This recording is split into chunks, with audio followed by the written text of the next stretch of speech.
भी मांगते हैं, परमात्मा हमें ज़रूर देते हैं। तो आइए हम परम परम परमात्मा को याद करते हैं और उनसे बोलते हैं, हे परम ब्रह्म परमात्मा, आप हमारे जीवन को कुंदन बना दो, कुंदन बना दो।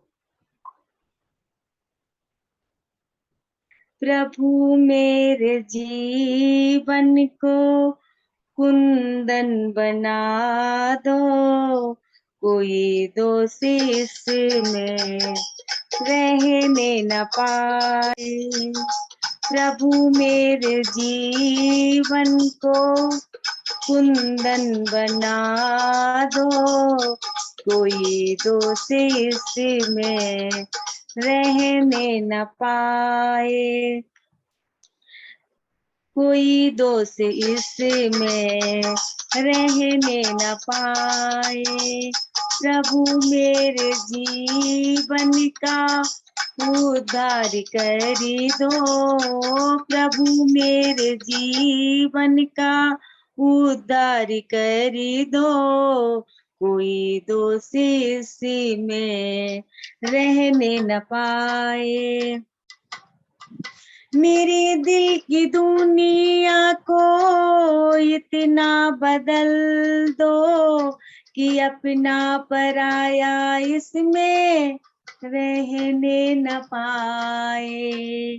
प्रभु मेरे जीवन को कुंदन बना दो, कोई दोष इसमें रहने न पाए। करो मेरे जीवन में ऐसा उजाला, करो मेरे जीवन में ऐसा उजाला कि हर श्वास हो तेरी चिंतन की माला।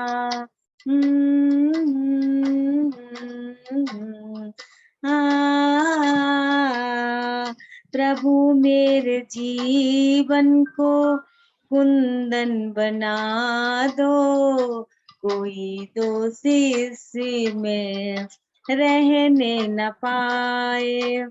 घटाओं की रिमझिम पवन के तराने, लताओं की रागें और वृक्षों के गाने।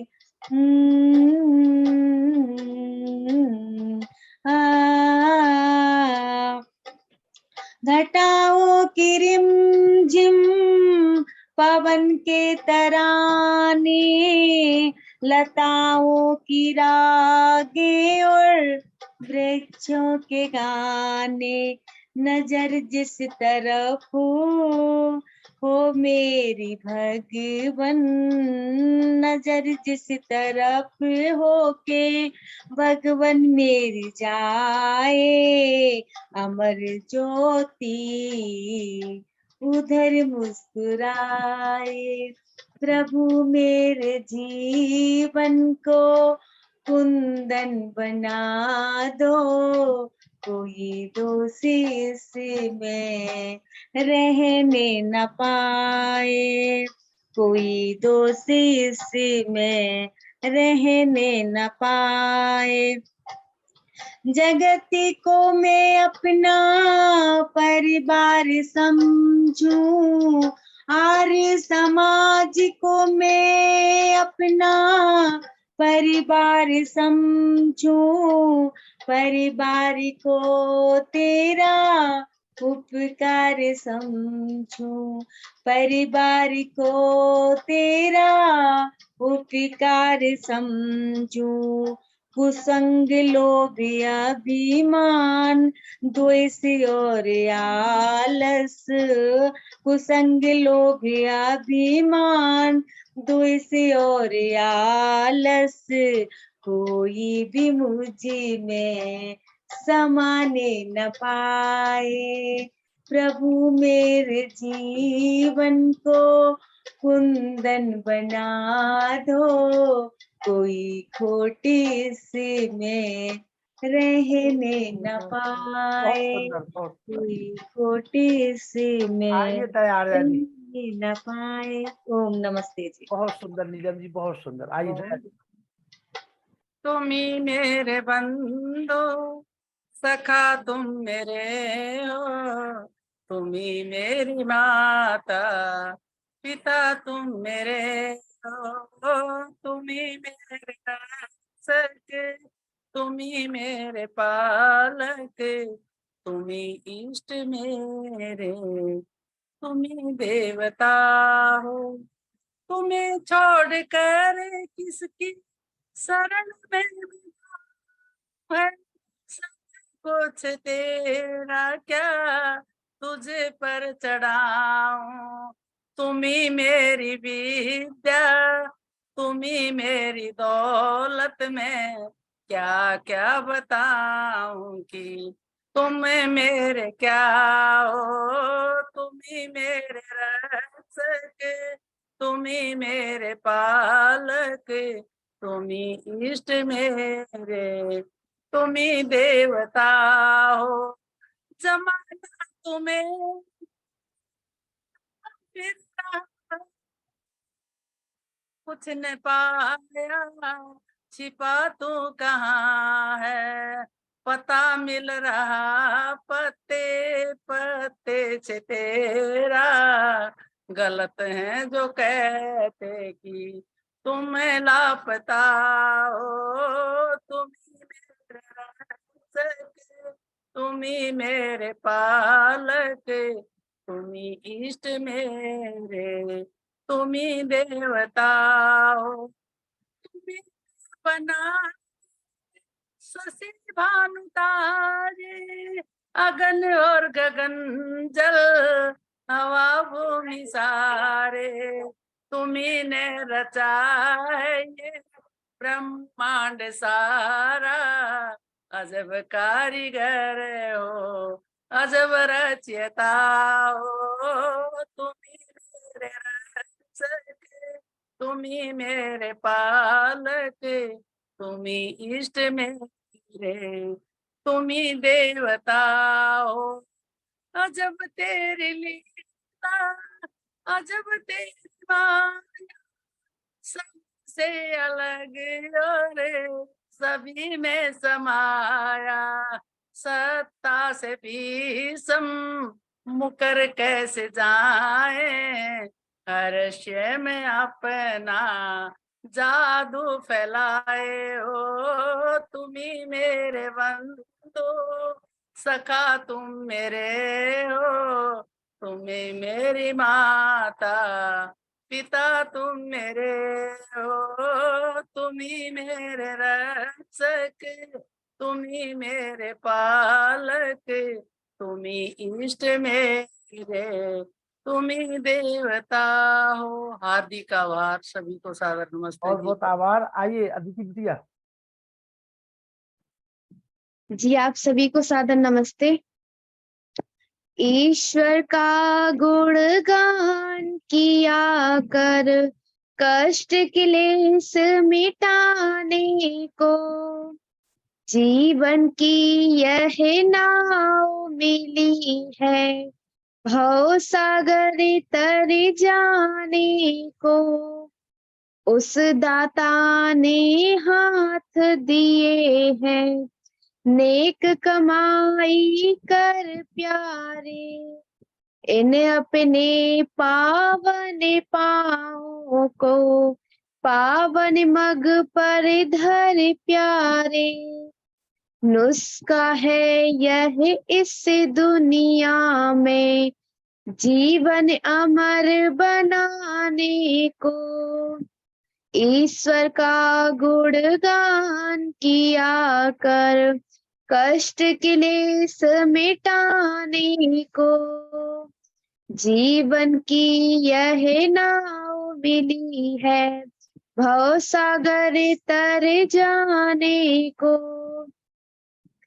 दर्द पराया देख के तुझको, दर्द उठे अपने तन में, हर्षित को लख बरस मनाए, भावना भर दे मन में, यत किया करे पतझड़ में भी मधुर बसंत खिलाने को।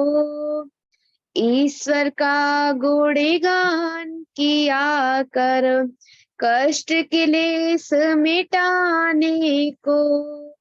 जीवन की यह नाव मिली है भव सागर तर जाने को। सुख की शीतल छाया कर दे दुखिया जन की कुटिया में। मानव चोला फिर न मिलेगा तुझको मौज उड़ाने को। ईश्वर का गुणगान किया कर कष्ट क्लेश मिटाने को। विश्व बगीचे के माली की रचना प्यारी प्यारी है।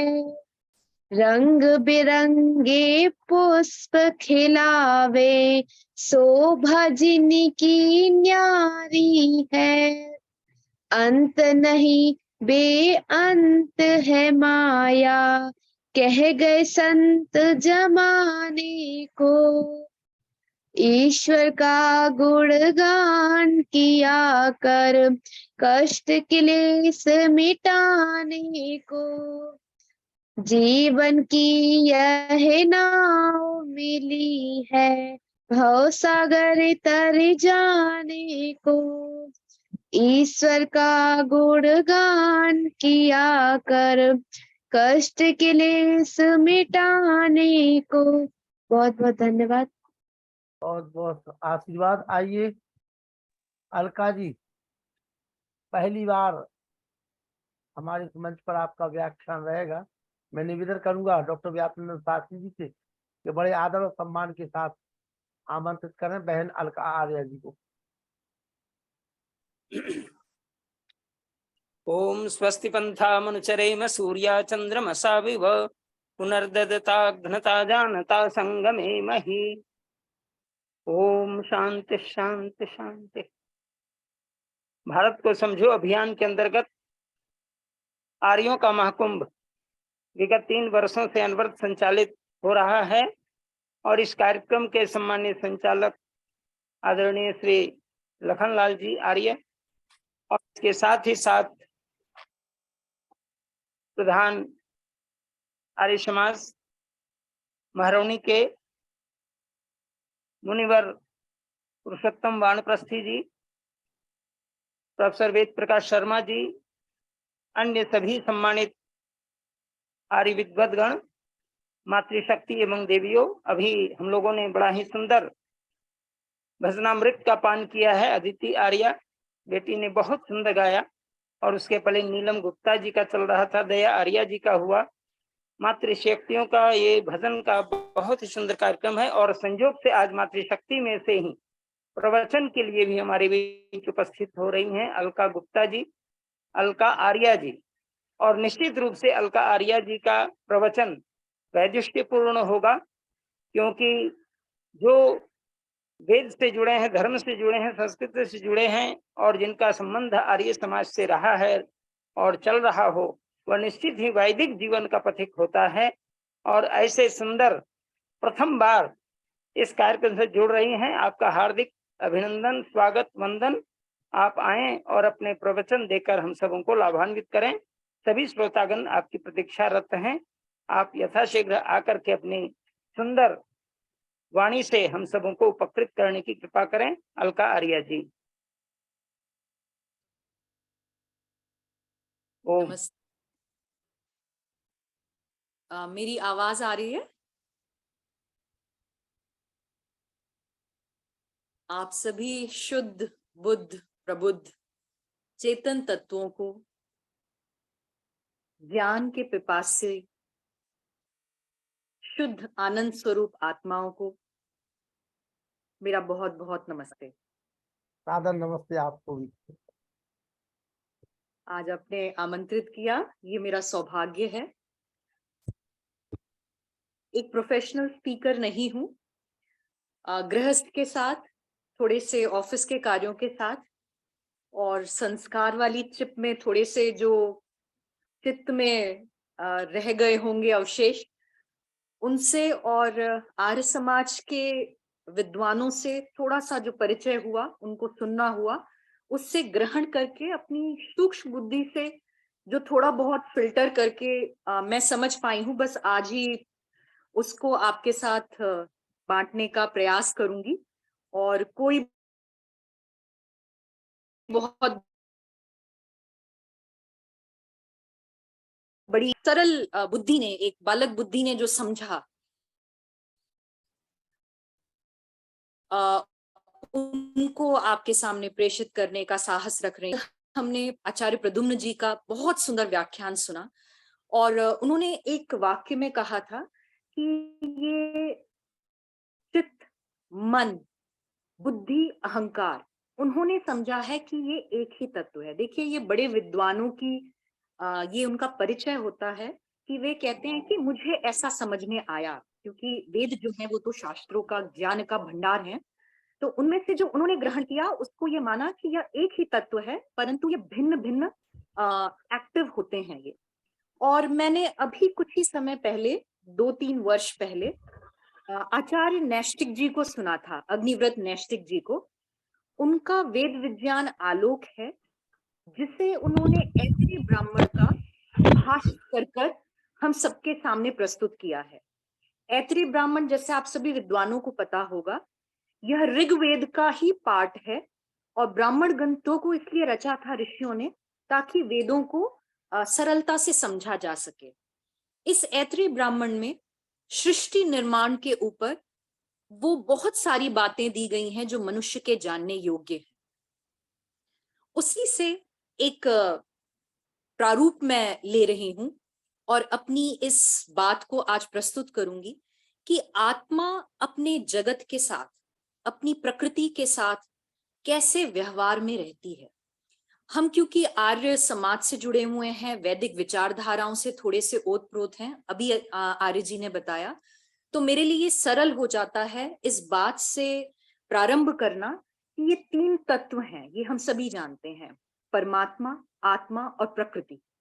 हम यह भी जानते हैं कि इस परमात्मा ने हमारे भोग के लिए, हमारे व्यवहार में लाने के लिए इस प्रकृति को, जो विकृत हो सकती है, अपने सामर्थ्य से अलग अलग रूपों में डाला और मनुष्य को प्रेषित किया, मनुष्य के सामने रखा, ताकि वो इसको भोग कर, इसको व्यवहार में लाकर स्वयं भी आनंदित हो और बाकी सबको भी आनंदित करे।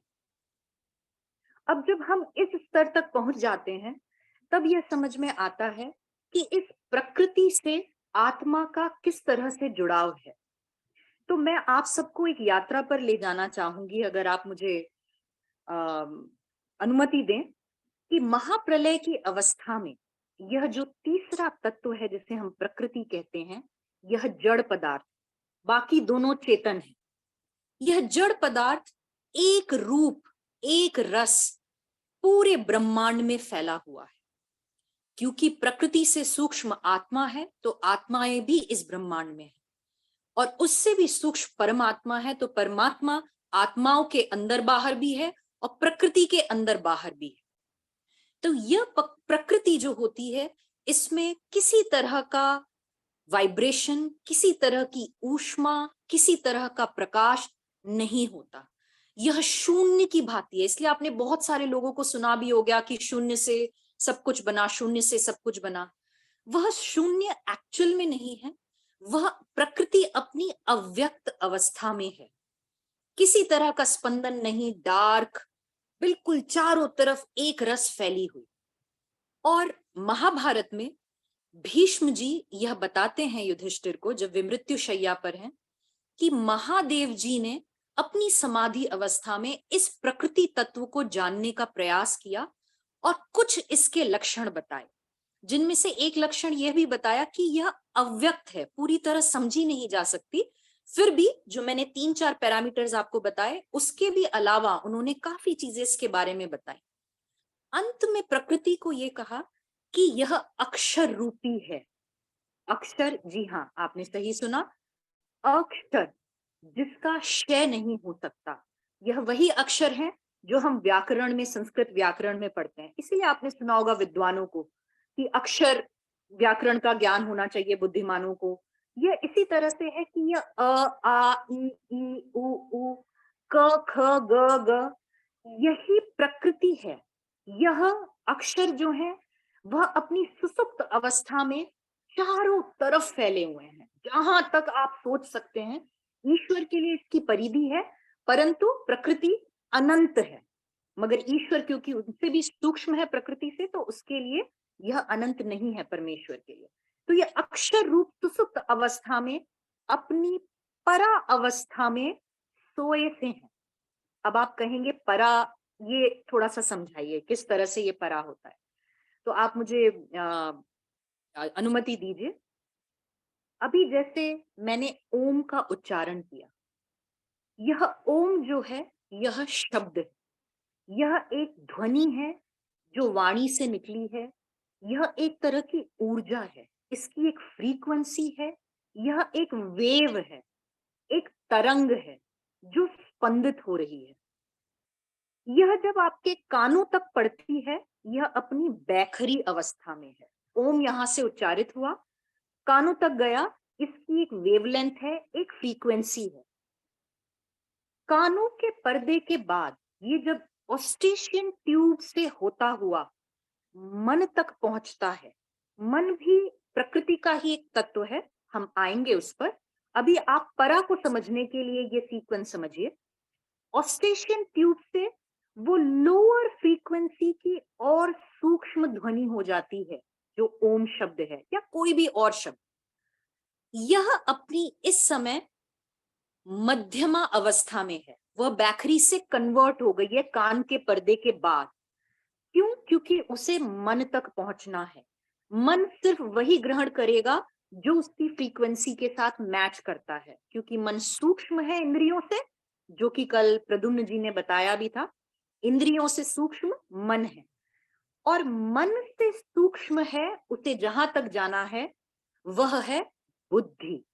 तो अब ये अपनी मध्यमा अवस्था से और फिल्टर हो जाता है और फ्रीक्वेंसी सूक्ष्म हो जाती है, और बुद्धि के ग्रहण करने योग्य ये शब्द की जो ध्वनि है यह परिवर्तित हो जाती है पश्यंती रश्मियों में, अपनी पश्यंती अवस्था में।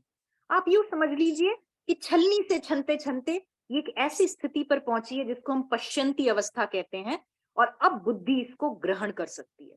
तो जो शब्द हमने कहा, प्रद्युम्न जी ने जैसे कल बताया था कि एक शब्द है जो हमारे पास है, अर्थ ब्रह्मांड में फैला हुआ है और ज्ञान का प्रकाश होता है बुद्धि में। तो उस शब्द को बुद्धि तक पहुंचने का ये जो ट्रैवल टाइम था, ये जो ट्रैवल डिस्टेंस था, ये जो जर्नी थी, ये मैंने आपको बताने का प्रयास किया। अभी भी अंत नहीं हुआ है। बुद्धि में ज्ञान का प्रकाश होगा किसके लिए? आत्मा के लिए। सिर्फ आत्मा ही ग्रह करने योग्य है, वही ग्राह्य है, वही इन सारे इंस्ट्रक्शंस को ले रही है, देखना, सुनना, स्पर्श। अब इसे आत्मा तक पहुंचना है तो इवन पश्यंती रश्मि, पश्यंती अवस्था उसके लिए स्थूल है, बड़ी है। आत्मा पश्यंती अवस्था में भी इस ओम को ग्रहण नहीं कर पाएगी, इसलिए बुद्धि इसको और ट्रांसफॉर्म करती है और सूक्ष्म बना देती है, बिल्कुल ऐसा कि आत्मा क्विकली इसको रिसेप्टर्स के रूप में समझ सके, और वह बनाती है ओम को उसकी परा अवस्था। यही परा अवस्था सबसे सूक्ष्म ध्वनि है, सबसे सूक्ष्म तरंग है। अक्षरों की सबसे सूक्ष्मतम स्थिति को ही परा अवस्था कहा जाता है। यह इसी अवस्था में, ब्रह्मांड में, प्रकृति में यह फैले हुए हैं अक्षर। अब हमने एक भजन सुना था कि ईश्वर रचयिता है सृष्टि का। कभी कभी जिज्ञासु मन को, जैसे मैं साइंस की स्टूडेंट हूँ, बहुत इच्छा होती है जानने की, ठीक है बनाया था परंतु कैसे? मेरे पास वो टेलीस्कोप नहीं है, मेरे पास वो बहुत सारे इस तरह के यंत्र नहीं है कि मैं उसको देख पाऊं। तब मुझे ऋषियों के आश्रय में जाना पड़ता है, क्योंकि मुझे उन पे श्रद्धा है, मेरा वो भाव है कि उनके पास उस समय पर वो टेक्नोलॉजी थी जो इन टेलीस्कोप से, इन यंत्रों से कहीं ज्यादा एडवांस थी, और हम उस व्यवस्था को कहते हैं समाधि अवस्था।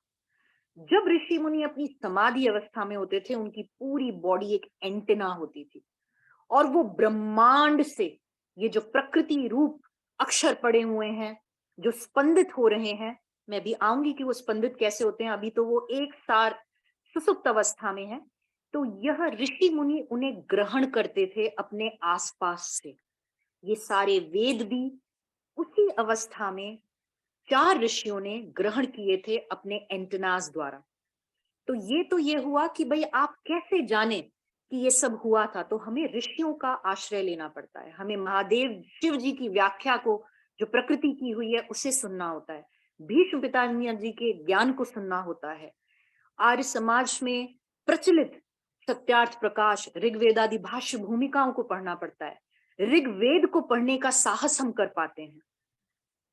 अब जब ये अपनी सारे अक्षर परा अवस्था में है, तब ईश्वर की महाप्रलय अवस्था के बाद यह स्वाभाविक इच्छा प्रकट होती है कि मैं सृष्टि का निर्माण करूं।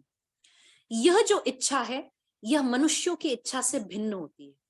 थोड़ा सा इसको इस तरह से रिलेट कर सकते हैं कि जैसे जब हम सुबह उठने वाले होते हैं, बिना अलार्म के भी बहुत सारे साधक हम मनुष्य हैं उठ जाते हैं, तो वह जो इच्छा होती है हमारे अंदर, कुछ कुछ उस तरह की ही स्वाभाविक इच्छा, अपने काल के अनुसार ईश्वर को अब यह समय होता है कि अब मुझे सृष्टि का निर्माण करना है, वह फिर प्रकृति में फैले हुए परा अवस्था में सुसुप्त, जिनमें रजगुण, तमगुण और सतगुण, यह तीनों प्रकृति के भाव हैं, कह सकते हैं।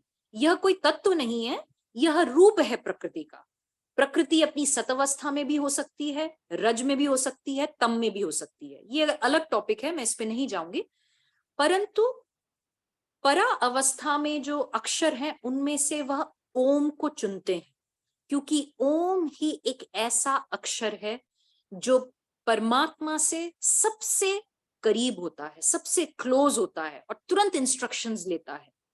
यह बहुत ही सूक्ष्म होता है। इसको शब्द भी कहते हैं, अ उ म से बना है क्योंकि ये 3 अक्षरों से, इसलिए इसको अक्षर भी कहते हैं और शब्द भी कहते हैं, परंतु ये अपने आप में एक अक्षर है और इतना ताकतवर है और इतना सूक्ष्म है कि यह सबसे पहले ईश्वर से प्रेरणा पाकर स्पंदित होता है, ईश्वर से वो ऊर्जा लेता है और सबसे पहले ओम जो शब्द है वह स्पंदित होता है। जैसे ही वह स्पंदित होता है, स्पंदन का कार्य शुरू होता है, काल प्रारंभ होता है। ऐसा नहीं है कि महाप्रलय अवस्था में काल नहीं था, काल था, मगर वो अपनी सुसुप्त अवस्था में था। इसको ऐसे समझिए, जैसे आपकी एक बैटरी वाली घड़ी है, वह घड़ी चल रही है, आपने उसका चार्ज ऑफ किया हुआ है, ऑफ कर रखा है बैटरी को, वह ऑफ है, ये महाप्रलय अवस्था। आपने ऑन किया, वह घड़ी उस समय से ही समय दिखाएगी जो अभी का समय होगा, मतलब वह उस समय भी चल रही थी, समय चल रहा था, परंतु घड़ी बंद थी, अपनी सुसुप्त अवस्था में थी, मगर समय चल रहा था। तो महाप्रलय के समय पे भी जब ये काल प्रारंभ होता है, यह ओम की जो ध्वनि है अपनी परस अवस्था में, यही काल को जन्म देती है। काल अपने आप में एक फिजिक्स का इतना सुंदर टॉपिक है जिसपे बहुत शोध होने चाहिए। मैं चाहती हूँ, मैं आह्वान करती हूँ युवाओं का, जिन्हें भी फिजिक्स का, एस्ट्रोफिजिक्स का और थोड़ा सा अध्यात्म का भी वो है, वो इन्हें जाने, हम वैज्ञानिक बने। हमारे साथ अभी ये कमी होती जा रही है कि हम धार्मिक बहुत होना चाहते हैं, वैज्ञानिकता कम होती जा रही है। ये दोनों का एक बहुत अच्छा तालमेल हमें चाहिए आज की परिस्थिति को देखते हुए, जब बोली बाली जनता को कुछ भी बोलकर बिना तर्क संगत के हम भेड़ चाल में जा रहे हैं। ओम की स्पंदन के बाद यह बाकी जो अक्षर होते हैं ये जुड़ने लगते हैं।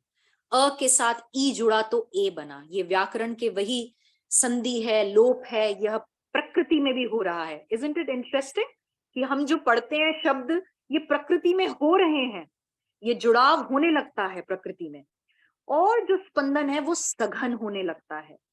अब ये धीरे धीरे शब्द बनने लगते हैं। यह सारा सब कुछ जो हो रहा है प्रकृति की अवस्था को धीरे धीरे बदल देता है। ये स्पंदन, जिसको हम रश्मियां भी कहते हैं, ये ओम रश्मि है जो स्पंदित हो रही है, और प्रकृति अपने आप को ट्रांसफॉर्म करके पहला तत्व जो बनाती है वो बनाती है महत तत्व। महत तत्व, इसको बहुत सिंपल समझे तो प्रकृति का कंडेंस्ड फॉर्म है जिसको ओम ने स्पंदित किया हुआ है। पूरी प्रकृति, ध्यान रखिए, कभी भी महत तत्व में नहीं बदलती। पूरा महत तत्व अपनी अगले आने वाली श्रेणी जिसमें और स्पंदन होता है और शब्द बनने लगते हैं, वह बनता है अहंकार। हमने यह सुना था, अहंकार यह भी स्थूल तत्व है, प्रकृति का ही है, यह चेतन नहीं है। यह बनता है अहंकार। अभी भी प्रकृति अपनी परा अवस्था में ही है, सूक्ष्म अवस्था में ही है। जब ये स्पंदन हो रहे हैं, अक्षर अभी भी अपनी परावस्था को मेंटेन किए हुए हैं। मन तक जब तक हम पहुंचेंगे तब तक ही अपनी परावस्था में, ये ध्यान में रहे। प्रकृति से महत तत्व बना, महत तत्व से अहंकार बना, अहंकार के साथ साथ छंदों का निर्माण होने लगता है, क्योंकि शब्द मिलकर पद बना रहे होते हैं। तो पहले अगर इसको देखें तो ये अक्षर थे, फिर यह शब्द बने, फिर यह पद बने, और अब ये बन रहे हैं छंद। ये छंद ही वेद मंत्र हैं। ये छंद ही मेरे एक एक कोशिका में गुंजयमान हैं। यह छंद ही सूर्य में, अगर कोई हमारे पास ऐसा यंत्र हो और हम सुन सकें, तो यही छंद अपनी परा अवस्था में हरकत कर रहे हैं, स्पंदित हो रहे हैं। यही पेड़ों में, पौधों में, हवा में, आकाश में, हर जगह ये वेद मंत्र हैं। इसलिए कभी आपने बहुत बड़े बड़े जो विद्वान हुए आर्य समाज के, उनसे कभी कहीं ये सुना होगा कि सृष्टि वेद मंत्रों से रची हुई है। यह सृष्टि अक्षर रूप है जिसका क्षय नहीं हो सकता। यह सब मिला के देखिए, मेरे रोंगटे खड़े हो रहे हैं।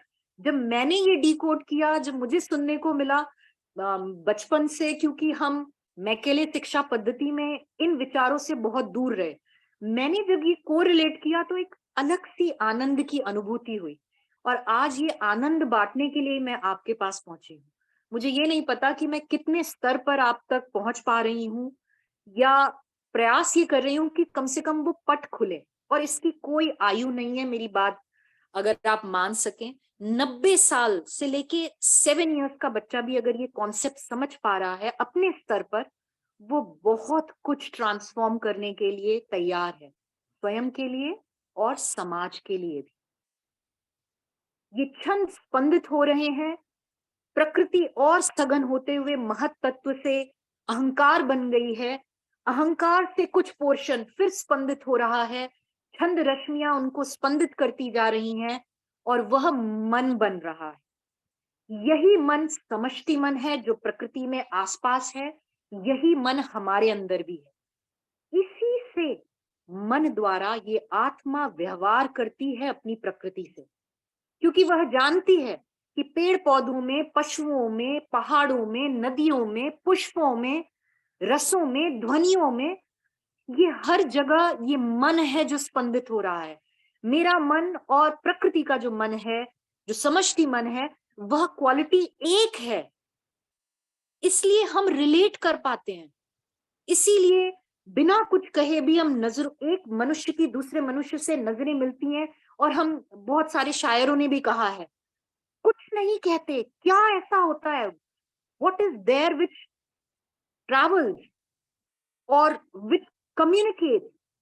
यह वही स्पंदित, मन को स्पंदित करती हुई छंद रश्मियां हैं। मैंने नजरों से दूसरे को देखा, वह लज्जित महसूस करेगा। मैंने उससे एक और किसी मनुष्य को देखा, वह शौर्य से भर उठेगा। ये क्या है नेत्रों से जो हो रहा है?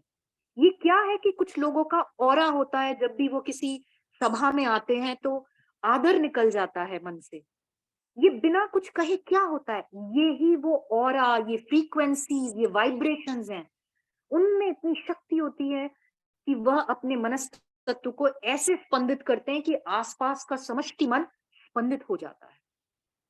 और अब जब ये परा अवस्था है, इसके बाहर निकलते हैं। अब जब नेक्स्ट स्टेज आती है, यह अपनी पश्यंती अवस्था में प्रकृति ट्रैवल करती है। मन के बाद अब धीरे धीरे मन भी संगठित होता है, लहरों में और लहरें जुड़ती हैं, यह और घनत्व को प्राप्त करता है।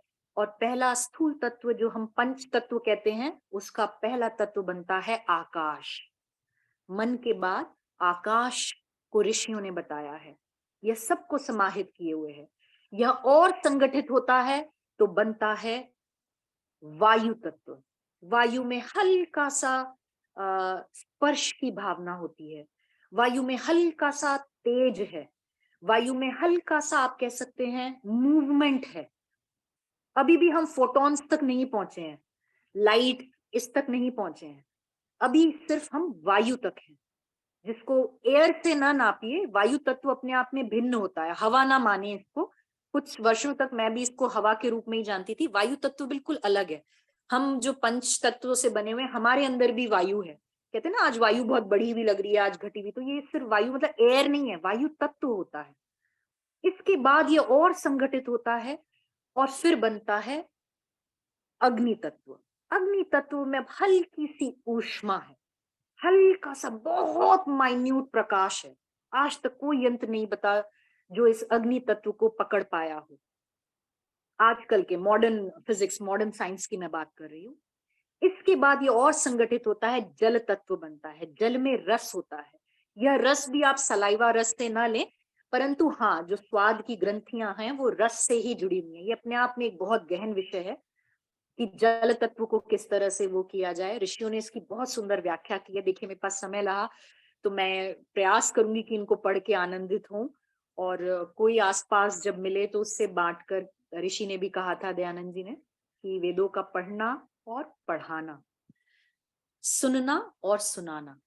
मुझे ये लगता था कि मैं जो सुनती हूँ या पढ़ती हूँ वो कुछ ना कुछ ऐसा होता है कि मुझे इनवाइट आता है और मैं वही बता भी देती हूँ। तो मुझे लगता है, ईश्वर, ये तुम्हारी कितनी प्यारी व्यवस्था है कि मैं कुछ जानती हूँ, कुछ समझती हूँ, थोड़ा बहुत अपनी अल्प बुद्धि से प्रसन्न होती हूँ, रिलेट कर पाती हूँ, और किसी और को ये प्रसन्नता बांटने के अवसर आप मुझे दे देते हैं। क्योंकि ये ज्ञान की प्रवृत्ति होती है, ज्ञान आनंद स्वरूप है और वो अपने आप में सीमित नहीं रहता। आपको ये ज्ञान बांटते बांटते नहीं, बहुत बढ़ता है और बहुत उल्लास लगता है, जीवन को सरल बनाता है, सहज बनाता है, आनंदित बनाता है। इसलिए ये जरूरी है जानना। कोई ये भी कह सकता है, भाई क्यों जानना है, प्रकृति कैसे बनती है? यह बहुत सहज कर देता है, सरल कर देता है। आत्मा कैसे कम्युनिकेट कर रही है इंद्रियों से, या ये तीन ही तत्व हैं। सिर्फ ये कॉन्सेप्ट जान जाने से कितना, आपको नहीं लगता जीवन, बहुत सारी चीजों को आप साध पाते हो? अदरवाइज हम देखते हैं समाज में लोग इसी से जूझ रहे हैं कि आत्मा, अच्छा प्रकृति, अच्छा परमात्मा, फिर चित्त क्या हुआ, फिर अच्छा ये क्या हुआ। वो इतने कंफ्यूज हो जाते हैं कि फिर परमात्मा तक जाने वाली स्थिति ही नहीं पा पाते, क्योंकि परमात्मा तो और भी सूक्ष्म है। ऋषि ये कहते हैं, नैष्टिक जी ने भी ये बात उद्धृत की, कि ये प्रकृति तो चलो फिर भी स्थूल है, समझी जा सकती है, परमात्मा तो और सूक्ष्म है। उन तक जाने के लिए आपको प्रकृति संकेत दे रही है, जानिए इसको, आत्मा तत्व को भी जानिए, फिर दोनों के साथ साथ परमात्मा को भी जानिए, जो आनंद का एकमात्र, एक लौता कहना चाहिए रास्ता है, एकमात्र डेस्टिनेशन जिसे कहते हैं, वो परमपिता परमात्मा है। मगर प्रकृति और आत्मा को जानते हुए अब संगठित होकर यह जो जल तत्व है, यह लास्ट पंच तत्वों में बन जाता है पृथ्वी तत्व। पृथ्वी तत्व में अब थोड़ी सी मास आ गया है, थोड़ा अधिक मास है, और इसमें गंध रूप भी होती है। जो ये पृथ्वी तत्व है, इसमें भी गंध रूप होती है। जैसा कि मैंने पहले कहा था, पूरी प्रकृति कभी भी महत में नहीं बदलती, पूरा महत कभी मन में नहीं बदलेगा, पूरा मन कभी इन पांच तत्वों नहीं बदलेगा, यह चलता रहता है। मतलब यह कहीं ओम स्पंदित हो रहा है, कहीं छंद स्पंदित हो रहे हैं। यह शब्द अपने अपने रजोगुण, तमोगुण, सतोगुण लिए हुए अलग अलग वस्तुओं का निर्माण कर रहे हैं। यह और पृथ्वी तत्व संगठित होता है तो पर्वत बनते हैं, यह और संगठित होता है तो नदियां बनती हैं, यह और संगठित होता है तो कोशिकाएं बनती हैं। यह सब कुछ जब बन जाता है, अंत में मनुष्य जन्म लेता है अपनी अगर आपने सुना हो या जाना हो, जो मैंने जाना है मैं आज आपके साथ शेयर करना चाहूंगी।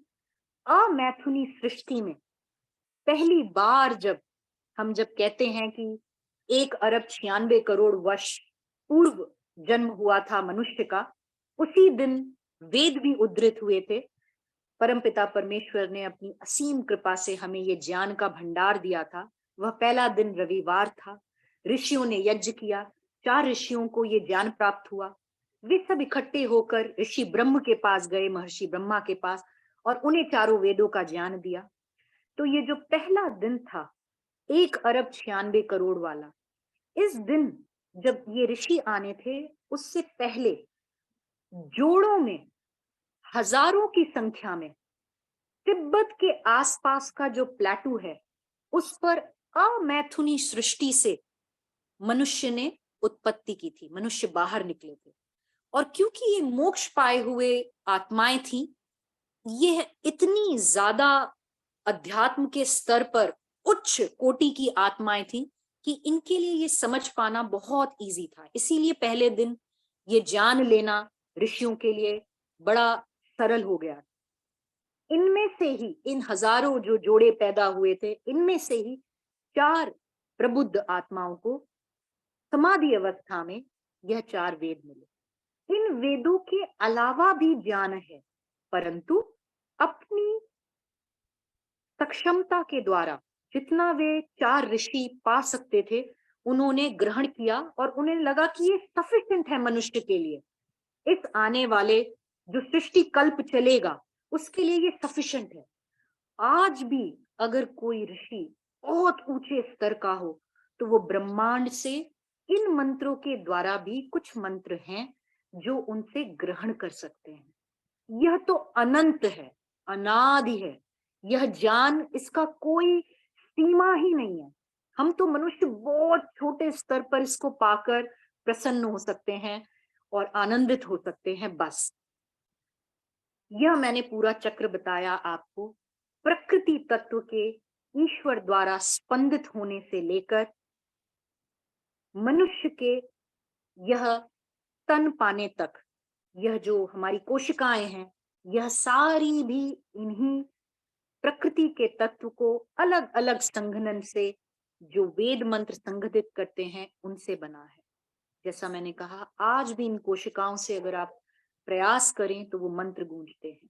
नासा के साइंटिस्ट अभी भी यह कह रहे हैं कि ओम जैसी ध्वनि फ्रीक्वेंसी, गायत्री मंत्र जैसी फ्रीक्वेंसी सूर्य से सुनने को मिलती है। ओम के उच्चारण मात्र से एक शांति की अनुभूति होती है। यह जो फ्रीक्वेंसी है, जो वाइब्रेशन है, ये इतनी पावरफुल है। जैसे कल मैं प्रद्युम्न जी का जब प्रोग्राम देख रही थी, वह सिर्फ ओम कह के आंख बंद करते थे, मैं अपने आप को रोक नहीं पाती थी, मेरी आंखें भी ऑटोमेटिकली वो 2-4 सेकंड के लिए बंद हो जाती थी। यह सूक्ष्म शक्ति को पहचानिए। इसीलिए ओम का इतना बड़ा महत्व हम ये सारे आर्यजन जानते हैं। इवन सिखों में भी ओंकार, ये जो ओम का महत्व है, यह काल को जो प्रेरित करता है, यह अद्भुत है, यह जानने योग्य है, यह फॉलो करने योग्य है। तो इस जर्नी पर मैं ले जाकर आप लोगों से यह आह्वान करती हूँ कि सारी वैज्ञानिक बुद्धि जो हमारे अंदर होती है, इसे प्रेरित करें, इसे उजागर करें, अपने आप आनंदित होकर समाज को साथ लेकर चलें। मैं आपसे यह भी करबद्ध निवेदन करती हूँ, अनुरोध करती हूँ कि जो बहुत महान हमारे विद्वान अभी हमारे पास हैं, वे अपने लेवल पर शोध कर रहे हैं, जान रहे हैं, भाष्य कर रहे हैं। एक और इनका सेगमेंट है जो आर्य समाज से जुड़े हुए यूथ हैं, यंगस्टर्स हैं। यह बहुत है, परंतु अगर नाम लिया जाए तो आचार्य अंकुर जी, आचार्य राहुल आर्य जी, गौतम खट्टर जी, आयुषी राणा जी, आचार्य प्रशांत जी, नैष्टिक जी के साथ जुड़े हुए विशाल जी, ये सारे ऐसे यंग टैलेंटेड दयानंद वॉरियर्स हैं जो इस ज्ञान को, ये बिल्कुल लुप्त हो चुका है। मतलब मुझे ऐसा लगता है कि मुझे 40 वर्ष लग गए सिर्फ ये पाने में कि ये 3 तत्व किस तरह से इंटरैक्ट करते हैं एक दूसरे के साथ। मतलब ये मेरा दुर्भाग्य भी कहूंगी कि ये 7वां या 8वें वर्ष में बच्चे को क्लियर होना चाहिए, और हुआ करता था। ये दुर्भाग्यपूर्ण है कि ये अभी की व्यवस्था है 300-400 साल में जो अभ्रंशित हुई है। नहीं तो आप 300 ईयर्स पहले, 200-250 ईयर्स पहले भी अगर जाएंगे तो बच्चे अपनी 7 वर्ष की आयु में गुरुकुलों में ये ज्ञान प्राप्त कर लेते थे। अब आप समझिए, जो हम 40, 50, 60 साल में जान रहे हैं, कोई गुरुकुल का विद्यार्थी उससे 7-8 साल में जान लेता है, उसे साध लेता है, उसको पता है मेरी बुद्धि क्या है, आत्मा किस तरह से बुद्धि को नियंत्रित करती है, मन क्या है, मन को कैसे नियंत्रित किया जाता है। तो वो अपना बचा हुआ जीवन समाज को अर्पित करने के लिए, परोपकार के लिए क्या क्या नहीं कर सकता, वो क्या क्या इन्वेंशंस नहीं कर सकता, वो कितना विरक्त होकर जो हमारा व्यवहारिक दुनिया है उससे विरक्त होकर वह कितनी स्ट्रीम्स को आगे बढ़ा सकता है। इसीलिए आज टेक्नोलॉजी की कमी है, या इसीलिए आज अशांति है, क्योंकि वो ज्ञान का अभाव हो गया। बहुत दूर ना भी जाए 200-300 साल, तो अभी भी हमारी जो 3rd जनरेशन है वो इन 5 तत्वों की बात करती है। वह कहती है कि हाँ, ये शरीर प्रकृति में विलीन हो जाता है, मिल जाता है। हम कभी इस तरफ बहुत साइंटिफिक दृष्टि से नहीं देखते। क्या है ये 5 तत्व? यह वेदों से कहाँ उद्धृत होते हैं? ऋषियों ने इनको जानकर क्या क्या व्याख्या की? कौन है ये लोग? ये जो यंगस्टर्स जिनकी मैंने बात की, ये ऐसा ज्ञान दे रहे हैं कॉमन लोगों को। मतलब राहुल आर्य जी तो हरियाणवी में इतना अच्छा बोलते हैं, बिल्कुल लो लेवल से। उन्होंने अपनी एक सेना तैयार की है जो यंगस्टर्स की है। यंग बच्चों में इतना भ्रम है, इतना भ्रम है कि कुछ भी कहो, एक तो उन्हें तर्क चाहिए, वो तर्क से सुनना चाहते हैं और अपनी भाषा में सुनना चाहते हैं। वह ज्ञान तुरंत समाधि लगाने की अवस्था में नहीं है। आपको उनको ये डिकोड कर करके छोटी छोटी चीजें देनी होंगी, उनको बताना होगा और उनको समय देना होगा कि अब आप तार्किक दृष्टि से थोड़ा ध्यान लगा के इसको समझो और पिक एंड चूज करो। ऐसा नहीं है गर्दन पे तलवार रखी और मान जाओ। उनको ये एनवायरनमेंट दीजिए बहुत कम उम्र से, 16 साल, 15 साल, 14 साल, 18 साल, 22 साल युवा युवतियों को उनसे मिलिए, उनसे बात कीजिए। ये बहुत आवश्यक है, यह इतना ज्यादा आवश्यक है श्वास लेने जैसा, अदरवाइज बिल्कुल पशु की भांति हम होंगे। वेद ज्ञान जहां हमसे भिन्न हुआ, जहां हमने दूर किया, हम में और पशुओं में कोई अंतर नहीं है। सिर्फ ये वेद ज्ञान हमें उनसे भिन्न बनाता है, ये मनन शक्ति हमें भिन्न बनाती है। यह वेद का प्रचार प्रसार जिस तरह से ये युवा कर रहे हैं, आर्य समाज के लोगों को और जितने भी बुद्धिजीवी लोग हैं, जितने भी मननशील लोग हैं, उनको आगे आना चाहिए, इन युवाओं को सुनना चाहिए, इनको यूट्यूब पे, ट्विटर पे, सोशल मीडिया पे सपोर्ट करना चाहिए, इनके लिए मुखिक होकर सामने बोलना चाहिए, किसी को कष्ट न देते हुए।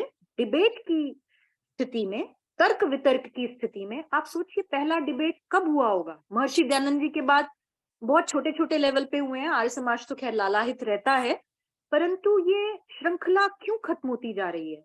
मेरे अगर ये डाउट्स आज से 6 साल पहले होते और मैं अगर इन्हें नहीं सुनती, नैष्टिक जी से नहीं जुड़ पाती, या राहुल आर्य जी को नहीं सुन पाती, अंकुर आर्य जी को नहीं सुन पाती, और पिता के तरफ से जो आर्य समाज का बैकअप था, सत्यार्थ प्रकाश जैसे पुस्तकें मुझे उपलब्ध थी, ये नहीं हो पाती, तो मैं ये सोच के भी मुझे बड़ा लगता है कि कितना विपरीत होता जीवन, कितना भिन्न है। ये आप अनुभव से समझ पाएंगे, शायद मैं उनको शब्द ना दे पाऊं, मगर यह भिन्नता, इतनी ज्यादा वास्ट डिफरेंस है इसमें। और आप मुझसे पूछ सकते हैं कि क्या डिफरेंस आया, मैं इसको शब्दों में नहीं बता सकती, ये अनुभव की स्थिति है, ये जो ज्ञान का वो है, जो जीवन को सुगम बनाता है, सरल बनाता है। आप आसक्तियों में नहीं फंसते ज्यादा। ऐसा नहीं है कि मैंने सारी त्याग दी है, परंतु आसान हो जाता है कि हाँ, अगर आज आपको आपके बॉस से डांट पड़ी है, इतना बुरा फील नहीं होता।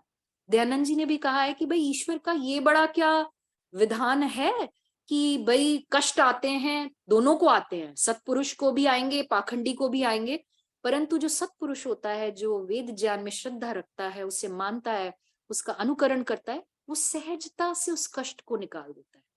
मेरे घर में एक मृत्यु हुई है, सामने वाले के घर में एक मृत्यु हुई है, क्योंकि मैं इन तत्वों को जानती हूँ, तो मुझे पता है कि इसकी एक आयु है, ये ऐसे ही चला जाएगा, तो मैं उसको सरलता से ले आउट हो पाती हूँ उससे, और अपनी ऊर्जाओं को सकारात्मक चीजों में लगा पाती हूँ।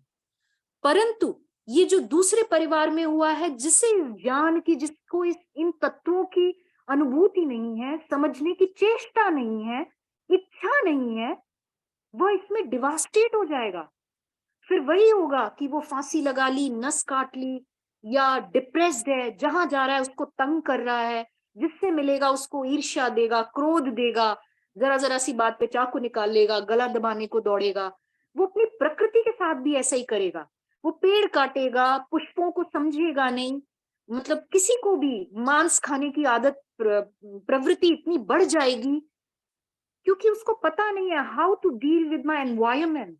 मैं इस प्रकृति के साथ कैसे डील करूं, ये क्यों बनाई गई है। वह अपनी स्व आत्मा, अपनी जैसी जो और आत्माएं होती है, उनसे भी नहीं डील कर पाता है। मतलब कुछ ऐसी प्रवृत्तियां भी होती हैं इस ज्ञान के अभाव में कि मनुष्य मनुष्य को खाने लगे। आप ये थोड़ा सा ईस्टर्न सिटीज में देखते भी होंगे, कुत्ते, सांप, कछुए, ये क्यों हो रहा है? उस ज्ञान के अभाव में। तो ये सब मिला हुआ है। ये जो ज्ञान है, जो परा ज्ञान जिसे हम कहते हैं, परा विद्या, ये परा विद्या अपरा विद्या की कॉम्प्लीमेंट्री है। इन तत्वों को जाने बिना, पदार्थ विद्या को जाने बिना ईश्वर साधना संभव नहीं है, क्योंकि यह हमें जीवन काल में जीना ही है। इवन जो ऋषि मुनि होते हैं, जो कहते हैं कि उन्होंने सब कुछ त्याग दिया और पर्वतों पर बैठे हैं, उन्हें भी अपने शरीर का पूर्ण ध्यान होता है। प्राण, अपान, उदान, इनको कंट्रोल करना आता है, तभी वो अपनी भूख को, प्यास को कंट्रोल कर पाते हैं। सिर्फ समाधि अवस्था ऐसी नहीं कि एक क्लिक किया और हो गए। वो पहले शरीर को नियंत्रित करते हैं। यम नियम, ये बहुत प्यारी, इतनी अच्छी श्रृंखलाएं बनाई हुई हैं, इनको कंट्रोल करके, इन पर कमांड करके फिर बैठते हैं।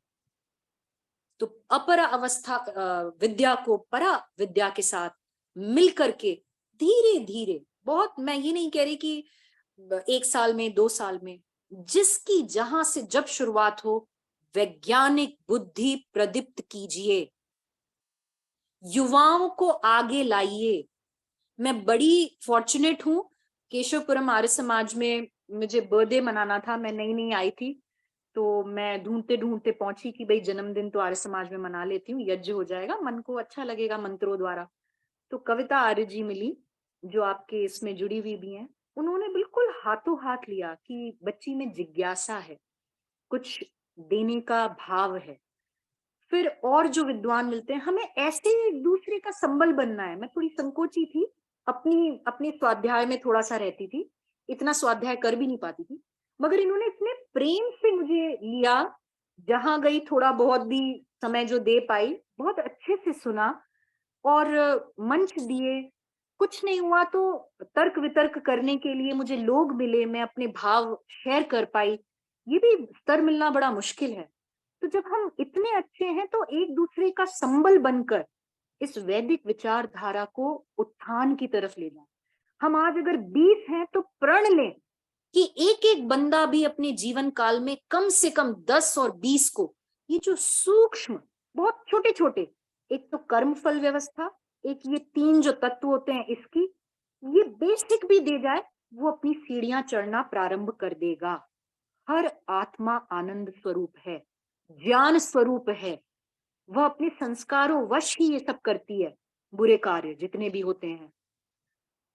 तो उस आत्मा तक अगर आपने ये पिन डाल दी, ये छोटे छोटे 3-4 कॉन्सेप्ट्स डाल दिए, कर्मफल व्यवस्था की, आत्मा की वो जन्म नहीं लेती है, और ये 3 जो तत्व हैं, बेसिक टू स्टार्ट, ये मेरा अनुभव है, आप कुछ और भी बता सकते हैं।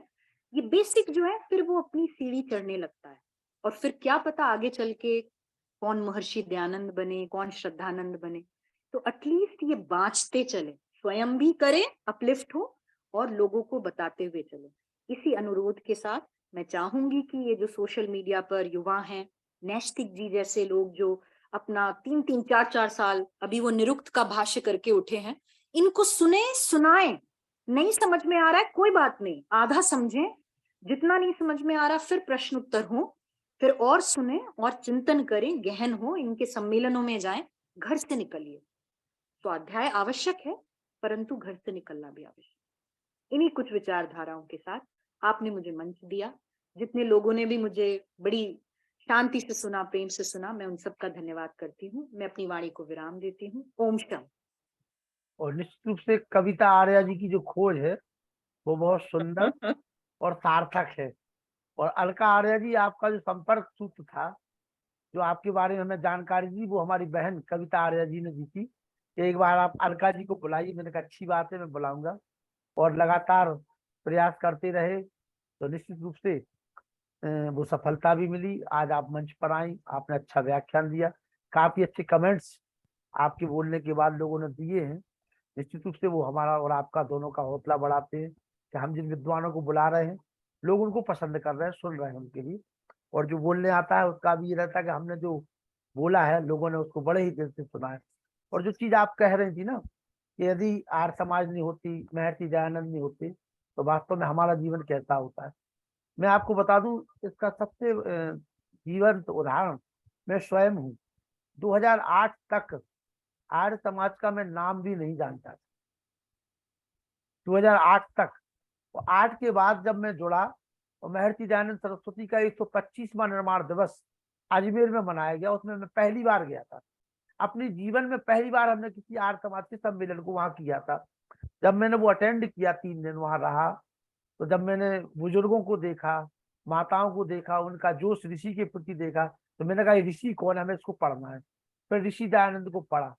पढ़ने के बाद एक लगन ऐसी लगी, तब से आज तक मैं गवर्नमेंट टीचर हूँ, तब भी अपने विद्यालय में प्रतिदिन बुलवाता हूँ, परमात्मा का मुख्य नाम क्या है, आर्य समाज के 10 नियम मेरे बच्चों को आते हैं, 10 नियम आते हुए जाते। मतलब गवर्नमेंट स्कूल में किस तरह से इन सारी चीजों को फॉलो करना आप समझ सकते हो, केवल इसलिए कि वो सत्य है। और जो सत्य मैंने जाना वो आने वाली पीढ़ी जाने, वो ईश्वर की वाणी जाने, वो वेद के बारे में जाने, वो परमात्मा का मुख्य नाम जाने। लोगों को यही पता ही नहीं कि परमात्मा का मुख्य नाम क्या है। एक छोटा सा बच्चा है, हमारे टीचर थे, उनके साथ में रहता है, 2.5 साल का बच्चा है। वो गायत्री मंत्र हमने बोलने का प्रयास किया, वो बोलने लगा है। अब वो बड़े धड़ल्ले के साथ बोलता है। तो उसके परिवार वाले जो हमसे जुड़े हैं उनको खुशी होती है, और जहाँ वो ब्याह हुई है, जहाँ उसके दादा दादी, उनको भी खुशी होती है, नाना नानी को भी हो रही और दादा दादी को भी हो रही। तो जो आपने कहा ना कि हम हर स्टेज पे कुछ ना कुछ देते चले, कुछ ना कुछ करते चले। निश्चित रूप से आर्य समाज, जो आपने युवा वॉरियर्स के बारे में, चाहे अंकुर हो, चाहे राहुल हो, चाहे गौतम खट्टर जी हो, ये तमाम लोग बहुत पुरुषार्थ कर रहे हैं, बहुत अच्छा कार्य कर रहे हैं। और हम सभी को भी जो आपकी सोच है, इस सोच पर चलने का कार्य करना चाहिए। निश्चित रूप से आइए कविता जी, आपकी खोज को मैं नमन करता हूँ। आइए 2 शब्द कविता आर्या जी। कविता जी मेरी बात सुन रही है? चलिए प्रेम सचदेवा जी, आप आ जाइए। ओम जी। ओम। हाँ, पहले आप बोलिए। कविता जी बोलिए, कविता जी। पहले आप बोलिए, क्योंकि आप इनका स्रोत रहे हैं। बोलिए, मैं भी इनका फॉलोअर हूँ, मैं भी बोलूंगा। चलिए बोलिए आप। सबसे पहले तो मुझे ये नाम पड़ा, अभी मैंने थोड़ा लेट खोला, तो अलका आर्या जी आ रही हैं, तो बहुत खुशी हुई। बहुत समय से मैंने नंबर दे रखा था, तो आपने बुलाया, उनका धन्यवाद करती हूँ। और अलका आर्या जी के बारे में क्या कहूँ, इतनी स्वाध्यायशील है, और आजकल सेमिनार्स इंटरनेशनल लेवल ये करती हैं, और बच्चों को, यंगस्टर्स को बहुत प्रमोट कर रही हैं। तो इनकी वाणी में वैसे भी मिठास है, और भजन भी बहुत सुंदर गाती हैं। वाह वाह वाह वाह। और इनके भजन के बिना ये कार्यक्रम पूरा नहीं हो सकता।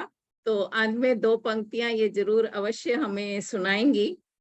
और इनके माता पिता के संस्कार हैं। अभी इनके पिताजी 2 दिन पहले ही मुझसे मिलने आए थे, तो मुझे बहुत अच्छा लगा।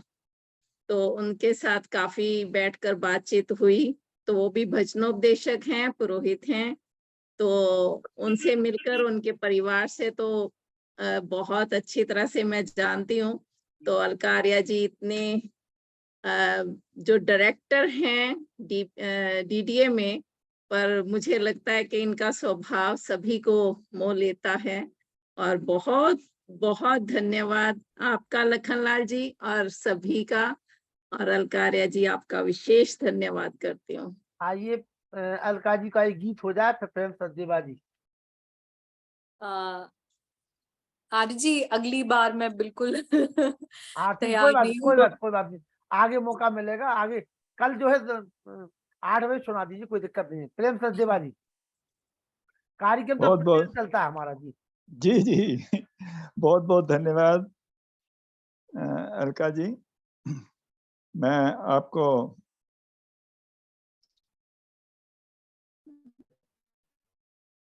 पहले से थोड़ा बहुत जानता हूँ, क्योंकि मैं अशोक विहार में हूँ और आप पड़ोस की समाज है हमारी, तो आप वहाँ पर आई थी, इसलिए भी जो है मैं आपको जानता हूँ।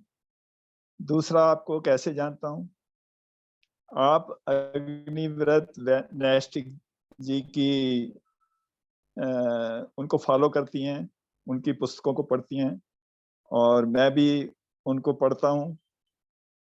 तो वेद विज्ञान आलोक जो पुस्तक है उनकी लिखी हुई है।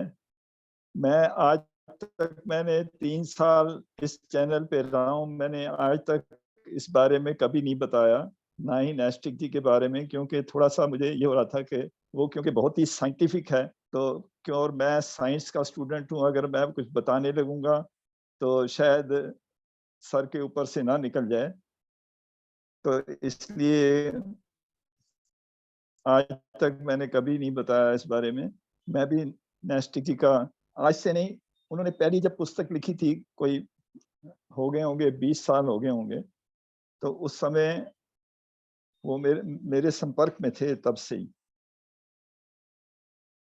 तो इसलिए जो है, क्योंकि मैं साइंस का इंजीनियर भी हूँ और साइंस का स्टूडेंट भी हूँ, तो इसलिए उनकी सब बातें जो हैं मेरे को समझ में आती हैं, और इसलिए आपकी भी सभी बातें मुझे समझ में आई हैं, और मैं बहुत खुश हूँ कि आज आप आई हैं और इसके बाद भी आप आए।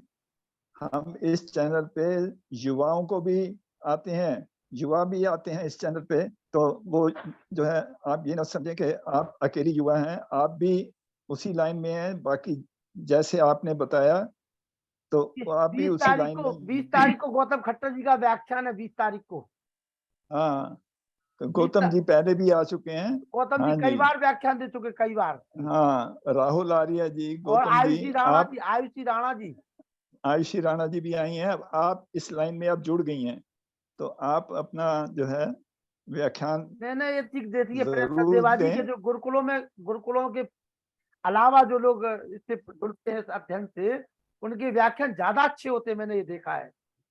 बिल्कुल बिल्कुल बिल्कुल, क्योंकि वो क्योंकि ज्यादा मेहनत करके। हाँ जी, साइंटिफिक है, सबको समझ में आती है साइंस आजकल, ऐसी बात नहीं है, तो इसलिए मैं धन्यवाद प्रेम बहुत सचदेवा जी, धन्यवाद।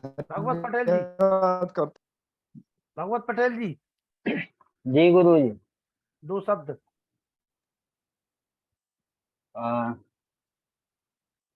मैं इतना ही कहना चाहूंगा कि जैसे हम लोग जीवन जीते हैं अपना, तो मेरी दृष्टि में हम लोग जीवन जीते नहीं हैं, बस हम लोग एक दौड़ में लगे हुए हैं। और ऐसे ही एक दिन मेरे दिमाग में एक सवाल आया था कि भाई, हम ये जो जीवन जी रहे हैं, इसका असल उद्देश्य क्या है? ईश्वर ने यदि हमें मनुष्य बनाया है और इस धरती पर हमें भेजा है, तो किस उद्देश्य के लिए ईश्वर ने हमें भेजा है? और इसी सवाल का जवाब जो है खोजते खोजते मैं आपके इस कार्यक्रम से जुड़ गया हूँ, आपसे जुड़ गया हूँ। और आज मुझे बहुत ज्यादा प्रसन्नता हुई है गुरु जी को देखकर। कुम्हेड़ी से हैं राम सेवक मास्टर साहब जी। आज उनको भी इस कार्यक्रम में देखा तो हमको बहुत अच्छा लगा। नहीं, धन्यवाद। गुरु जी तो बहुत नजदीक से जुड़े हैं, राम सेवक निरंजन जी तो भैया, और आपसे नहीं जी जुड़े जी हैं। सर। वो आर्य समाज के बहुत बड़े सशक्त हस्ताक्षर है मेहरौनी में अपने, ठीक है ना। जी जी सर, अभी क्या है हमारा लगभग 2-2.5 महीने का गैप हो गया था जी। जुलाई में स्कूल की भाग दौड़ की वजह से। हाँ, इस वजह से मैं 2-2.5 महीने ब्रेक में चला गया था। कोई बात नहीं भगवत जी, मैं आगे जी निवेदन करूंगा आपसे कि आप जुड़े रहें, और आप एक जी प्राइवेट सर, के संचालन करते हैं तो उन बच्चों को भी लाभ मिलेगा आपके द्वारा, ठीक है ना। बिल्कुल बिल्कुल गुरु जी। आइए अनिल नरोला जी। आदरणीय अलका आर्य जी, सादर नमस्ते। बहुत ही सरल, सहज और श्रेष्ठ व्याख्यान दिया आपने आज। आपके व्याख्यान में बहुत ही गतिशीलता थी, चेतना थी, चेतना का प्रसार था, स्पंदन था। और बहुत ही आपने महत्वपूर्ण बात बताई कि अध्यात्म का विज्ञान के साथ बहुत गहरा संबंध है। वास्तव में आज की युवा पीढ़ी को इस बारे में हमेशा ध्यान आना चाहिए कि वैज्ञानिकता की ओर हमारा ध्यान अवश्य रहना चाहिए। और ये तो वास्तव में देखा जाए तो हमारे वैदिक सिद्धांत जैसा कि आपने बताया कि सृष्टि का निर्माण 196 करोड़ 8,53,124 वर्ष पहले हुआ था। तभी से ही विज्ञान हमारे देश में और हमारी वैदिक संस्कृति में बहुत ही प्रमुखता से प्रचलित था। और आज के जितने विज्ञान नजर आता है, जितना दृष्टिगोचर विश्व में विज्ञान हो रहा है, वो सब उसी वैदिक कार्य की, वैदिक संस्कृति की ही देन है। यह बात अवश्य है कि स्वाधीनता से पूर्व हमारा देश जो है इस मामले में थोड़ी शिथिलता आ गई और हम उस विज्ञान के कार्य में ढीले पड़ गए। और उसका लाभ जो है, उन्हीं मूल सिद्धांतों का लाभ जो है विदेशी तत्वों ने उठाया, पाश्चात्य सभ्यता और अमेरिकन लोगों ने और यूरोपीय वैज्ञानिकों ने उठाया, और उन्हीं सिद्धांतों को आगे उन्हें प्रतिपादित कर आज के विज्ञान को इस प्रारूप पे लेके आए हैं। लेकिन आपका ये आह्वान बड़ा इम्पोर्टेंट है, बहुत ही महत्वपूर्ण है, और इसके लिए आपका बहुत बहुत अभिनंदन, बहुत बहुत धन्यवाद। और लखन जी, आपका भी बहुत बहुत धन्यवाद कि आप इतनी अच्छी प्रतिभाएं लेके आते हैं और लोगों का ज्ञान वर्धन होता है। धन्यवाद। चलिए, किशोर जी तो हमारे ऑफिस में है, कोई बात नहीं। राम सेवक निरंजन जी, राम सेवक निरंजन जी मेरी आवाज सुन पा रहे हैं? राम सेवक निरंजन जी, चलिए। व्यासनंदन शास्त्री जी, केवल 2 मिनट।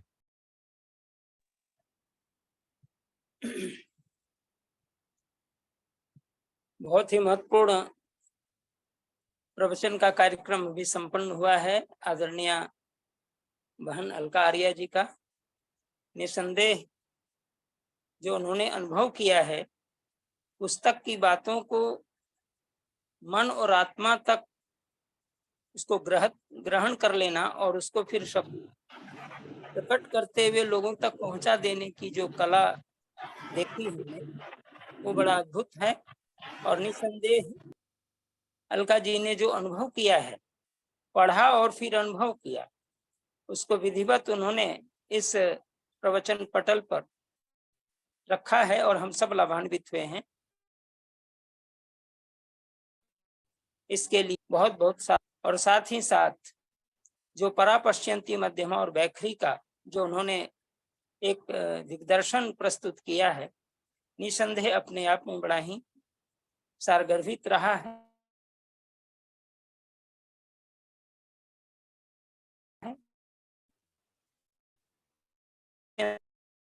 जो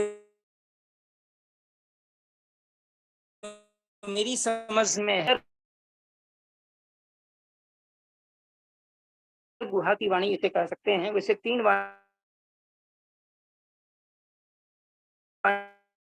अंतर गुहा की ही वाणी है।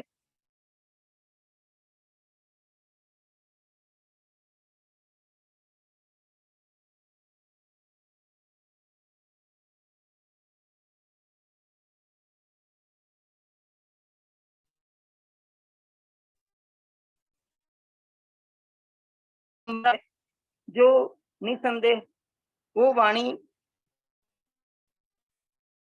ऋषियों के द्वारा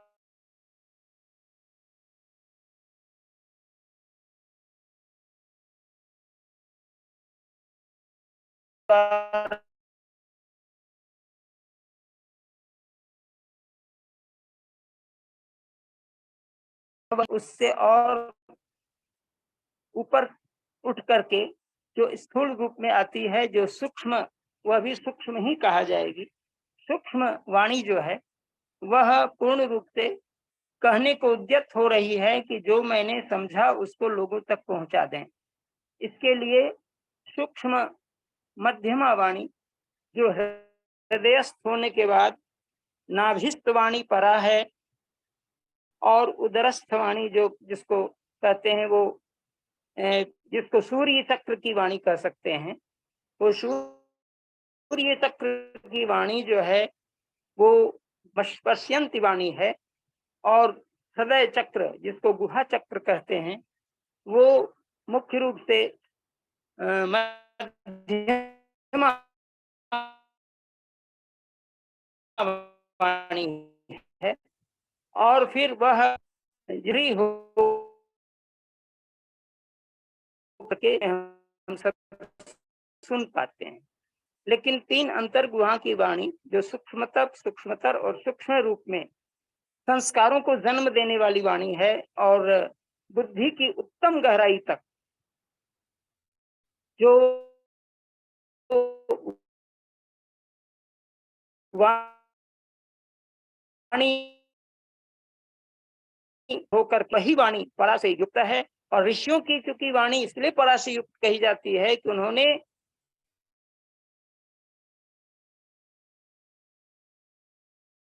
कभी प्रकार को इसलिए भी साक्षात्कार कर लिया कि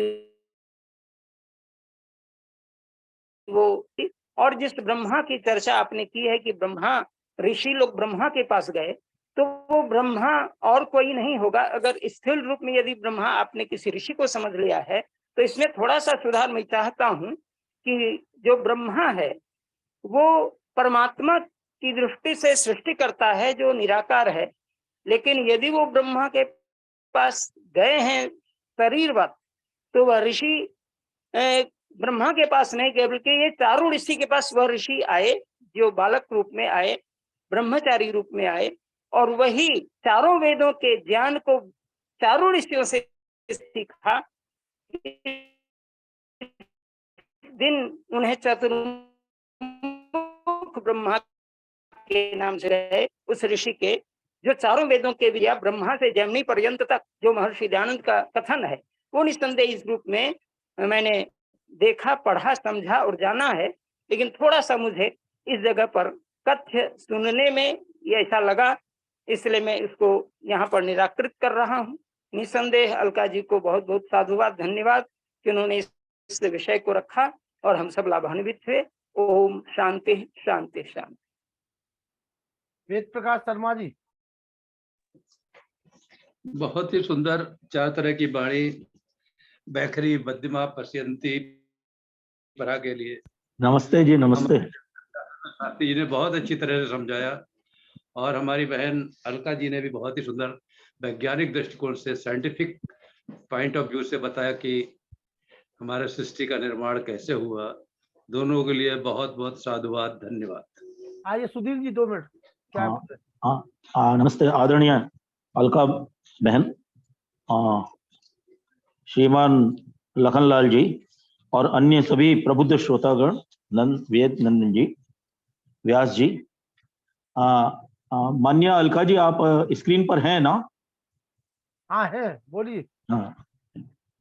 आपने आज बहुत ही सुंदर उद्बोधन दिया, और जो सारगर्भित, जो प्रैक्टिकल रूप में आपने जो पिछले कुछ वर्षों में अर्जित किया, उसका उद्बोधन बहुत ही सामयिक और प्रायोगिक और व्यवहारिक, ये जो है वो नैष्ठिक तरीके से आपने दिया।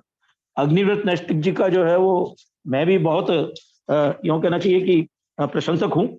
उनके 3-4 प्रोग्राम कार्यक्रम मैंने भी भीनमाल में ज्वाइन किए, और आपने जैसा बोला कि आर्य समाज की जो अविद्या, ढोंग, पाखंड, मूर्ति पूजा, अवतारवाद, मृतकवाद, मृतक श्राद्ध, भूत प्रेत, मिथ्या और पोप लीला आदि न मानने से एक अलग पहचान है।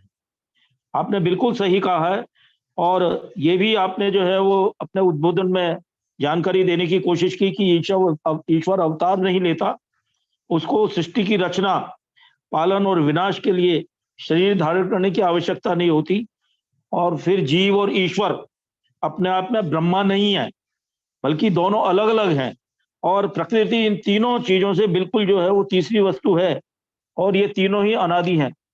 मैं इस संदर्भ में केवल एक बात पूछना चाह रहा हूँ, जो प्रसंगवश आपने बताई, लेकिन उसकी कोई विशेष व्याख्या नहीं की, लेकिन कौतूहलवश ये प्रश्न हमेशा खड़ा रहता है, और इसके लिए उपयुक्त आप भी हैं और व्यासनंदन शास्त्री जी भी हैं, कि इसका कोई माकूल मेरे को कभी जवाब मिल जाए।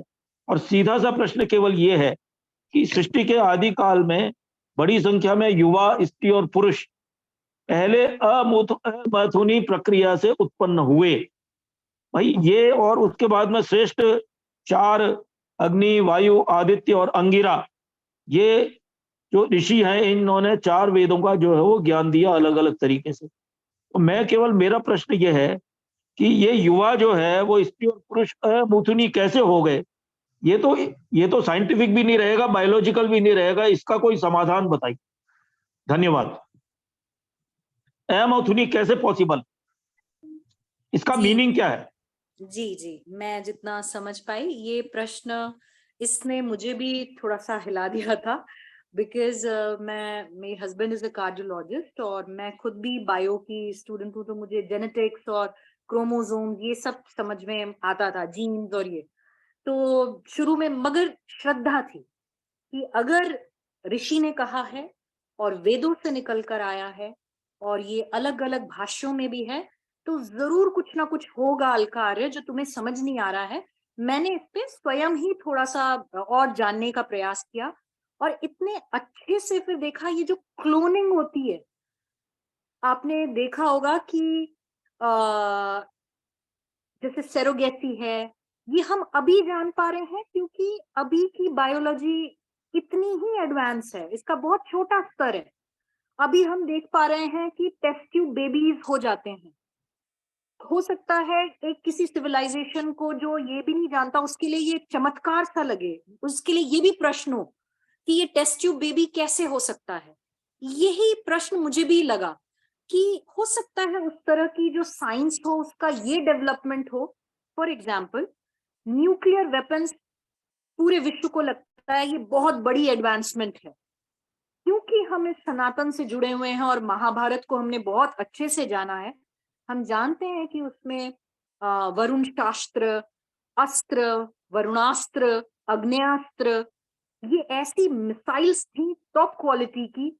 श्री कृष्ण जी का सुदर्शन चक्र, वो निकल के उसी को मारता था जो शत्रु होता था और वापस आता था। There were some chips, some coding, uncoding done, और वो वैसे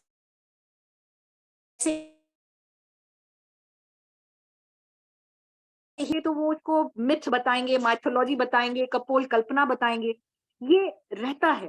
जितना जितना स्तर बढ़ता जाता है उतना उतना। आपके प्रश्न के ये दो एग्जाम्पल देने के बाद एक सटीक उत्तर या इस दिशा में मैं एक संकेत करके कहूंगी, क्लोनिंग। जैसे क्लोनिंग होती है, ये आपने आर्टिफिशियल इंटेलिजेंस में भी देखा होगा कि 2, 3, 10 सेनाएं बना रहे हैं जो इंस्ट्रक्शंस लेके चलती हैं। तो ये अमैथुनी सृष्टि भी ऐसी ही थी। जो जो माँ के गर्भ में न्यूट्रिएंट्स चाहिए होते हैं, जितना टेम्परेचर चाहिए होता है, वो सारे पृथ्वी की कॉम्पोजिशन है, जो अर्थ क्रस्ट की, टॉप मोस्ट क्रस्ट की जो कॉम्पोजिशन है, और जो एक स्त्री के गर्भ की कॉम्पोजिशन होती है, सोडियम, पोटेशियम, जितने मिनरल्स चाहिए, जो टेम्परेचर चाहिए 28 डिग्री से लेकर 30 डिग्री का, वो सारा उस गर्भ में होता है। इसीलिए माँ भी कहते हैं, धरती को माँ भी कहा जाता है। और फिर जो तत्व 5 जिससे हमारा शरीर बना है, माता का गर्भ बना है, शिशु की कोशिकाएं बन रही हैं, वो सारे 5 तत्व से ही पृथ्वी का क्रस्ट है। और क्योंकि वो क्रस्ट है, ऊपर के लेवल पे है, वायुमंडल से भी उसका कनेक्शन है। हम भीतर जो बहुत कोण अंदर है उसकी बात नहीं कर रहे, उसमें तो मैग्मा है, लावा है, अग्नि है, उसमें जन्म लेने की स्थिति नहीं है मनुष्यों की। वहां भी जीव है, वहां भी जीवन है, अगर आप सत्यार्थ प्रकाश को पढ़ें या और भी विद्वानों को जाने तो सूर्य पे भी जीवन है, अलग अलग तरह के माइक्रोब्स हैं, बहुत गर्म पानी के फव्वारों में भी जीवन है, माइक्रोब्स हैं, बैक्टीरियाज हैं, मैं उनकी बात नहीं करी। मनुष्य को जो जीवन लेने के लिए जो जो कुछ चाहिए वो अर्थ क्रस्ट पर अवेलेबल था, और वो ही कोशिकाएं जुड़ जुड़ के बनी। ऐसा नहीं है कि वो बने नहीं, वो जब निकले तब वो युवा थे। ये इस और तर्क से हो सकता है कि अगर वो पैदा बच्चे होते, छोटे इन्फैंट, तो आपने देखा होगा कि मनुष्य का बच्चा ही सबसे ज्यादा निर्भर रहता है। गाय का बछड़ा भी 2-3 घंटे में खड़ा हो जाएगा। मनुष्यों के बच्चे कोई भाषा सीखनी पड़ती है, 3-4 साल लगते हैं उसको संस्कारों की आवश्यकता है, सब कुछ। जिराफ का बच्चा भी दौड़ने लगेगा, हाथी का बच्चा भी अपने आप भोजन पानी की व्यवस्था कर लेता है, बिल्कुल 2-3 दिन के अंदर अंदर। तो अगर हम बच्चे पैदा होते शुरू के मनुष्य तो कोई भी खा जाता, क्योंकि सब बन चुका था, शेर, बाघ और जितने भी ये जानवर थे, दे वर ऑल क्रिएटेड, वृक्ष सब कुछ बन चुका है, सब लास्ट में ये मनुष्य उत्पन्न होते हैं। और अगर बिल्कुल वृद्ध पैदा होता तो फिर वो मैथुनी सृष्टि का प्रारंभ नहीं कर सकता था। अगर 80s में 90s में होता, हालांकि मैं अभी अपनी बुद्धि अनुसार 80-90 कह रही हूँ, उस समय तो लोग 250-250, 300 साल रहते थे। आयु जो बताई गई है बायोलॉजी के स्टूडेंट होने के बाद, मैं ये बहुत अच्छे से स्ट्रांगली कह सकती हूँ कि हृदय की जो आयु है वह 400 वर्ष है। रेटिना आपका 400 वर्ष तक अच्छी बिल्कुल यम नियम संयम से अगर रहें 400 वर्ष तक। मस्तिष्क की आयु 400 वर्ष है, इसीलिए जो भीष्म पितामह थे वो 175 ईयर्स के थे। 125 की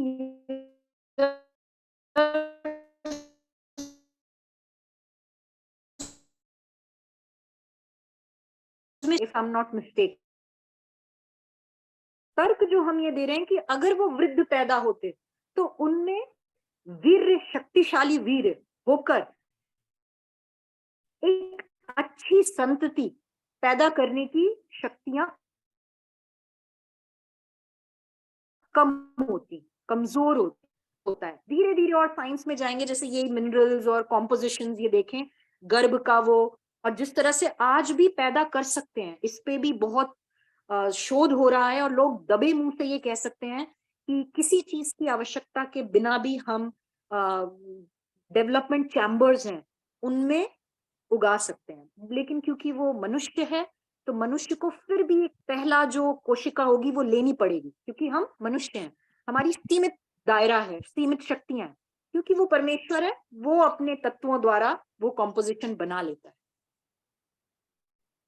बहुत बहुत धन्यवाद। लेकिन इसके साथ में अभी आपने जो बोला उसमें स्वाभाविक रूप से पैदा हो रहा है कि यदि मनुष्य अमैथुनी पहला होगा तो ये आपने बोला कि ये पहले से जो है वो प्रकृति में सारे जो है वो जानवर और जंगली जानवर और ये सब पैदा हो गए, वो भी बिना जो है वो मैथुन के कैसा पैदा हो? आखिर जानवर भी तो मैथुनी होता है। सुधीर जी, समय चूंकि नहीं है अब लंबा, मैं तो पहले ही मान रहा हूं कि समय का अतिक्रमण हो गया है और क्षमा चाहूंगा, और ये विषय इतना गंभीर है कि इसमें अलका जी को एक बार फिर बुलाइए, उसके बाद में मैं वापस पुनरावृत्त करके इसको पूछूंगा। बिल्कुल बुलाऊंगा, बिल्कुल बुलाऊंगा। चलिए आइए शांति पाठ कर लें, और अलका जी बहुत जल्दी आएंगी। और कल परसों नरसों 3 दिन का कार्यक्रम हमारे जो भूपेंद्र जी हैं खतौली मेरठ के भजनोपदेशक हैं, और वो आपके बीच में रहेंगे। आइए। ओम द्यौः शांति अंतरिक्षं शांति पृथ्वी शांतिरापः शांतिरौषधयः शांति वनस्पतयः शांतिर्विश्वेदेवाः शांति ब्रह्म शांति सर्वं शांति शांतिरेव शांति श्यामा शांतिरेधि। ओम शांति शांति शांति। जो बोले तो अबे सत्य सनातन वैदिक धर्म की जय। आनंद की जय। आनंद की जय। रामचंद्र की जय, श्री कृष्णचंद्र की जय, एक राम की जय, आनंद की जय, आत्मानंद की जय, हंसराज की जय, माता की जय, माता की रक्षा हो, पालन हो, समाज अमर रहे, वेद की ज्योति जलती रहे, झंडा ऊंचा रहे, ये महाकुंभ और भारत को समझो अभियान की जय, विश्वहारियम ध्वनि।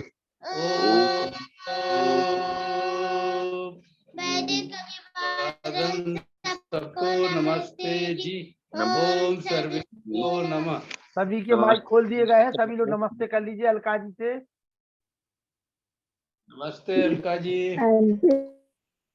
नमस्ते अलका दीदी, नमस्ते आचार्य, नमस्ते जी, नमस्ते नमस्ते सभी को नमस्ते। सभी भाई बहनों को सादर नमस्ते। चंद्रकांता जी, आपका नंबर चाहिए मेरे। नमस्ते शास्त्री जी, नमस्ते जी, अनिल जी, सबको सादर वेद नमस्ते सबको जी। नमस्ते, सुधीर जी सबको नमस्ते। नमस्ते नमस्ते जी, नमस्ते। सचदेवा जी अलका आर्य को बुलाइए समाज में। बुलाएंगे। सचदेवा जी नमस्ते। नमस्ते जी। सचदेवा जी नमस्ते। नमस्ते सुधीर जी। जी चलिए सभी को सादर नमस्ते। और अलका जी बहुत जल्द रियान वशिष्ठ की सबसे बड़ी तपस्या है, 9:30 सही बजे बात है, बैठे रहते हैं। शुभ रात्रि। तो मेरा बेटा अच्छे तप कर जयकारा रहा है। लगवाने के लिए